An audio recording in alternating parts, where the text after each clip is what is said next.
500 kilo का बम जहां पर इजराइल में गिरा था, हम उस इम्पैक्ट साइट पर इस समय मौजूद हैं।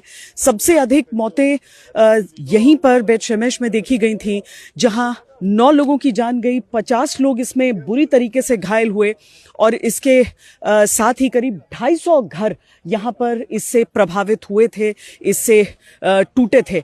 अब मेरे पीछे जो पूरा हिस्सा आप देख रहे हैं, उसमें सबसे ज्यादा वरींग यहाँ पर ये रहा सबके लिए कि जो गड्ढा सा आप देख रहे हैं वो दरअसल एक बॉम्ब शेल्टर था। बॉम्ब शेल्टर के जो दरवाजे हैं, जो उसकी दीवारें हैं, वो चारों तरफ यहाँ पर बिखरी पड़ी हैं और सबके मन में सवाल ये रहा कि आखिर किस तरीके से एक बॉम्ब शेल्टर में इस तरह की तबाही देखने के लिए मिली। लेकिन आगे जो जानकारियां हमें हासिल हुई उसके अनुसार ये बताया गया है कि चूंकि ये 500 किलो का एक ऐसा बम था जो यहाँ पर गिरा था, इंटरसेप्ट नहीं हो पाया और उस कारण आप इस तरह की तबाही देख रहे हैं।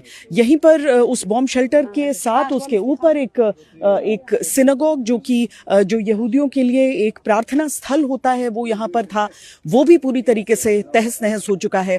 हालांकि इजराइल की एक बड़ी चीज होती है कि वो जल्दी से जल्दी चीजों को ढर्रे पर उतारते हैं। यहाँ लोगों को जिनको घरों में नुकसान हुआ है उन सबको जल्दी से जल्दी सुरक्षित जगह पर स्थानांतरित किया गया और उसके साथ ही यहाँ पर जो बेहतर बॉम्ब शेल्टर्स हैं उनकी भी व्यवस्था की गई है, क्योंकि रह रहकर इन सब इलाकों में अभी भी अलर्ट्स आते रहते हैं। ये पूरे इलाके अभी भी उतने ही संवेदनशील हैं। ये मेरे पीछे देखिए, आप वो एंट्रेंस देख रहे हैं उस बॉम्ब शेल्टर का। बॉम्ब शेल्टर जो होता है वो जमीन के नीचे अधिकांश जगहों पर कंस्ट्रक्टेड रहता है। कई जगह पर आप ऊपर के भी कमरों में ये देखेंगे, लेकिन यही वो मोटी छत उसकी रही।